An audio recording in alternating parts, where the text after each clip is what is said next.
your permission, I rise to move for leave to introduce the Waqf Amendment Bill 2024.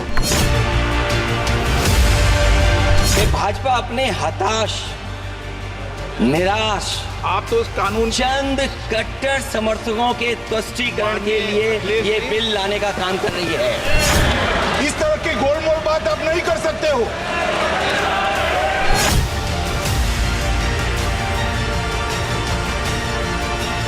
हमारा मानना यह है कि ये जो बिल है आर्टिकल 14, 15 और 25 का इसके प्रिंसिपल्स का वायलेशन करता है।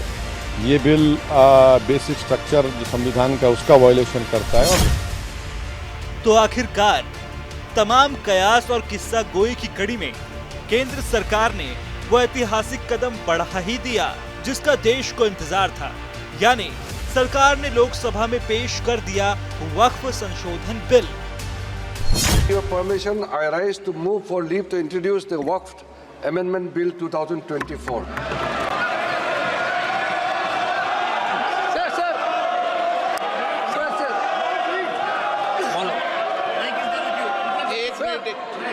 मैं सभी माननीय सदस्यों को जिन्होंने नोटिस दिया है उनको सबको एक एक 2-2 मिनट बोलने की इजाजत दे रहा हूं। हल्ला क्यों कर रहे हैं भाई?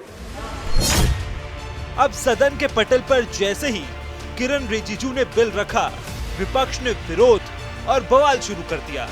कांग्रेस, सपा समेत एनसीपी, एआईएमआईएम, टीएमसी और तमाम विपक्षी दल विरोध में दिखाई दिए। सपा ने तो बिल पेश होने से पहले ही अपने इरादे जता दिए थे। इसी दौरान सदन में भिड़ गए गृह मंत्री अमित शाह और अखिलेश यादव। अध्यक्ष महोदय, सच्चाई ये है कि भाजपा अपने हताश, निराश, आप तो उस कानून चंद कट्टर समर्थकों के तुष्टीकरण के लिए ये बिल लाने का काम कर रही है। मैंने अध्यक्ष महोदय सुना है इस लॉबी में कि कुछ अधिकार आपके भी छीने जा रहे हैं, उसके लिए हम लोगों को लड़ना पड़ेगा आपके लिए। कोई अध्यक्ष के अधिकार अखिलेश जी सिर्फ विपक्ष के नहीं है, पूरे सदन के हैं। इस तरह की गोलमोल बात आप नहीं कर सकते हो। आप नहीं हो अध्यक्ष के अधिकार के संरक्षक। सरकार ने वक्फ बोर्ड कानून में संशोधन से जुड़े 2 अहम विधेयकों को पेश किया। इनमें 1995 वाले कानून को खत्म कर 1925 वाले में संशोधन कर रही है केंद्र सरकार। वहीं वक्फ बोर्ड के इस पुनर्गठन से बोर्ड में सभी वर्गों समेत महिलाओं और गैर मुस्लिमों को भी शामिल करने का प्लान है और इसी पर सबसे बड़ा घमासान है। बिस्मिल्लाहिर्रहमानिर्रहीम। जनाब सदर, मैं आपकी तवज्जो इस तरफ चाहता हूं आपके माध्यम से कि मैं वाहिद आदमी हूं इस सदन में जिसमें 1 मैन कमेटी आपके द्वारा बनाई गई सरकार के, और मैं उसमें पेश हुआ 123 प्रॉपर्टी में। जस्टिस आर्यन ने जो रिपोर्ट पेश की आज तक वक्फ बोर्ड को नहीं बताया गया, चूंकि वो आपकी मंशा के खिलाफ थी और गवर्नमेंट की मंशा के मुताबिक नहीं थी।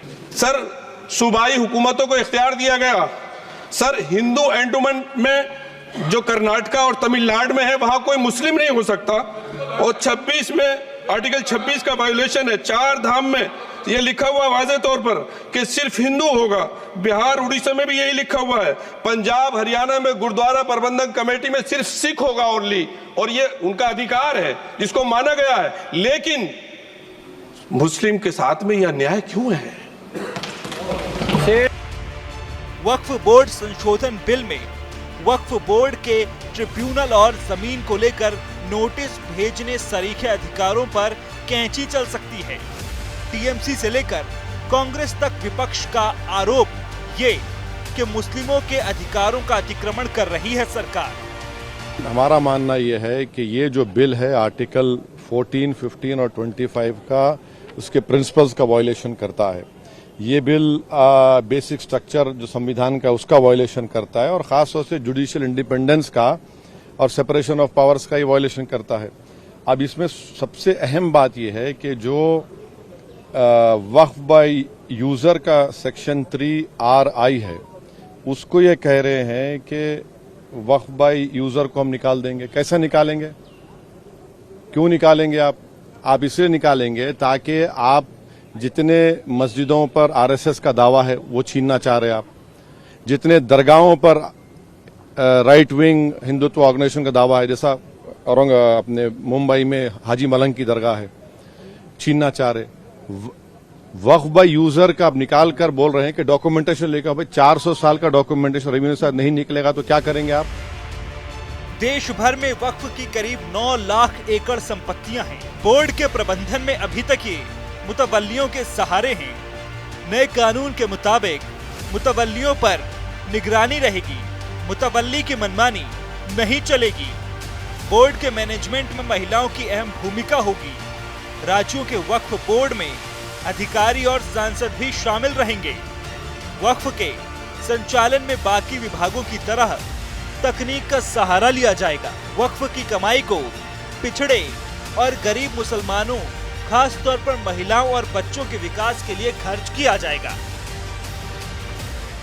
मैं पूरे जिम्मेदारी के साथ आपके माध्यम से सदन को बताना चाहता हूं, इस बिल में जो भी प्रावधान है, आर्टिकल 25 से लेकर के 30 तक किसी रिलीजियस बॉडी का जो फ्रीडम है उसमें कोई हस्तक्षेप नहीं किया जा रहा है, ना ही संविधान का किसी भी अनुच्छेद का इसमें उल्लंघन किया गया है।